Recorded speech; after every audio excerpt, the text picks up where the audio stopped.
Hey, how's it going, everybody? I'm Jake. This is Press to Play Rewind, where we take a look at a few of the news stories that I found the most interesting throughout the last week. So let's start off with the world of gaming. Super Smash Bros. Fighter Pass 2 was actually announced last week, but they didn't announce a lot of details. You know, they said 6 characters, and that was kind of it. But earlier in the week, we got some more details from Nintendo, kind of detailing out the Fighter Pass. It's going to be $29.99, which is a little bit more expensive than, you know, the previous Fighter Pass, but we're also getting a 6th character, too. When they first announced that there were more DLC characters coming, I thought we were going to get, you know, 2 to 3 DLC characters, and I thought that they would legitimately just be a character, $5.99, buy it, done, nothing else. But what we've had revealed for Fighter Pass 2 is with the $29.99 that you're going to pay, you get all of the same extra content you did in the first Fighter Pass. So that's awesome. You know, we're not only are we getting 6 brand new characters, but we're getting, you know, 6 new stages, 6 new classic runs, a bunch of music and spirits based on the series of whatever characters end up getting chosen for the Fighter Pass. So to me, that is a fantastic deal. $29.99, you've got my money, Sakurai. Let's move on to this rather interesting, potentially huge thing.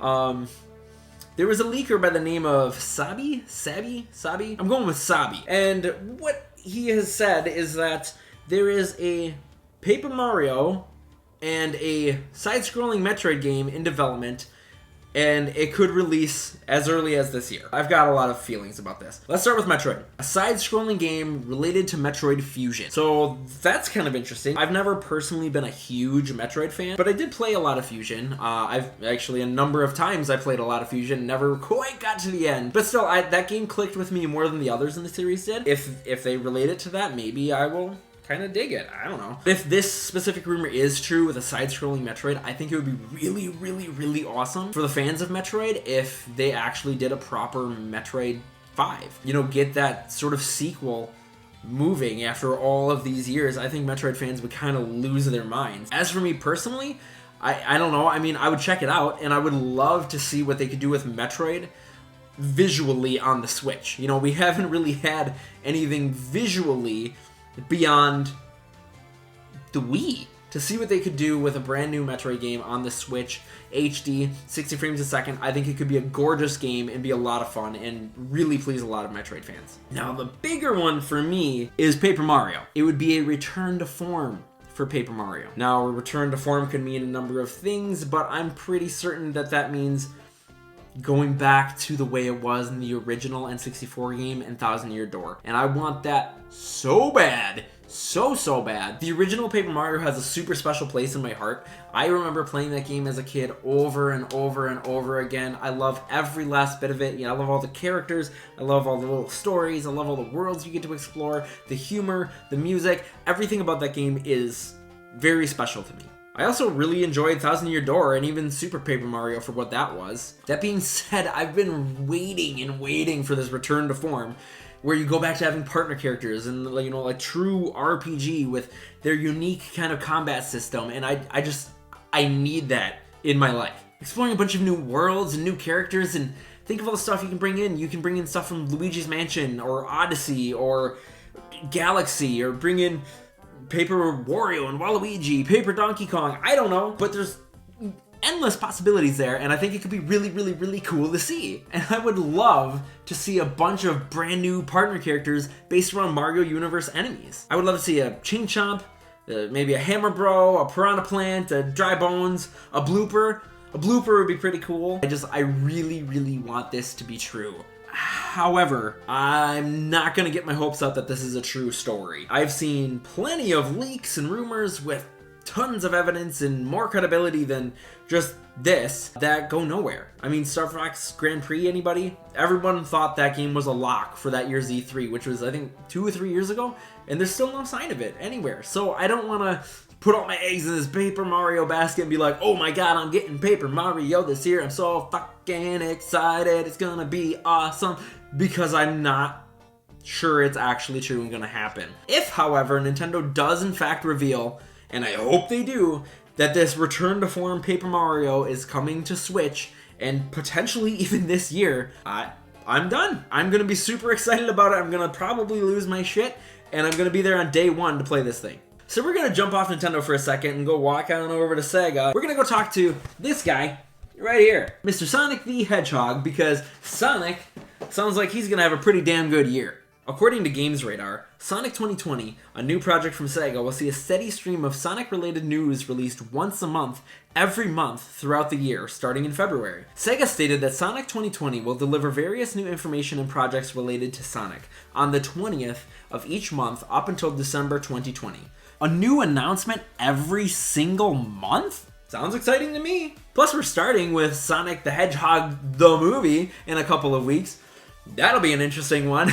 You can see me here reviewing that, that's for damn sure. But all joking aside, I highly doubt that they're all gonna be like these earth-shattering announcements. That can't happen. We're not getting 20 new Sonic games in 2020. Not realistic. If your expectations are up here, which I don't know that anybody's would be, bring them down a couple notches to maybe about here. I think most of these announcements are gonna be smaller little tidbit announcements that sort of feed into the bigger announcements they're gonna make. That being said, I really do feel like we could see 2, maybe 3 new games announced and potentially even released this year. As for what those games might be, I could totally see one of them being a Sonic Mania 2. That game was a really big hit, and it's been a few years since it was released. That game came out in 2017.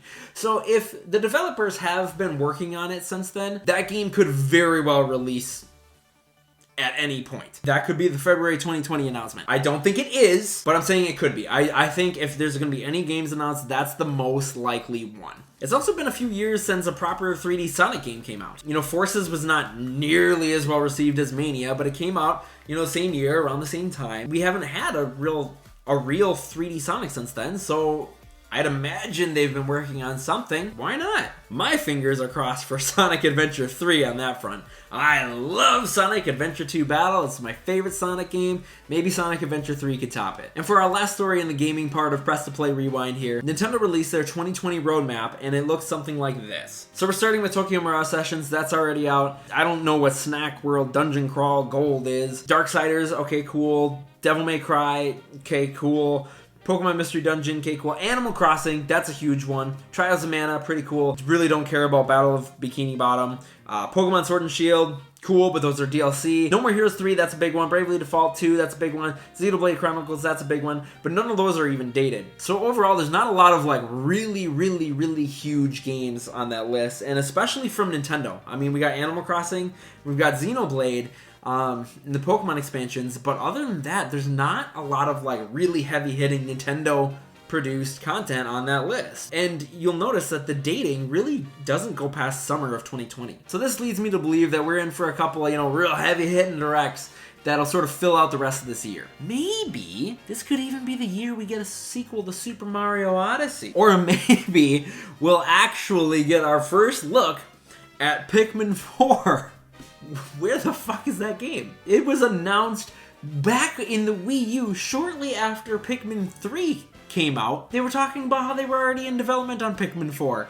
What happened? I want Pikmin 4 so bad. I love that series. Anyway, I digress. I just hope they have a really super strong, you know, couple of directs, a really strong E3. You know, Sony's not going to be there again, which sort of gives them more time in the limelight, if you will. So I really do hope that they bring it. Now, it is entirely possible that we just have a slow year from Nintendo. I mean, that happens from time to time. Honestly, it happens every couple of years, you know.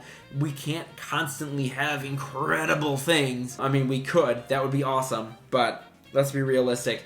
It's a possibility. You know, maybe we just have a slower year. And, you know, that's okay. It's a bummer, but it's okay. That being said, I've got a feeling that we're going to get some really surprising and awesome and exciting announcements coming this year. I really hope I'm right. Oh man, do I hope I'm right. So anyway, that's your Press to Play Rewind for the world of gaming this week. How do you feel about the Fighter Pass details? Do you think Paper Mario will actually have his return to form this year? Could Metroid side-scroller be coming? Metroid 5 maybe? What do you want to see from Sonic in 2020?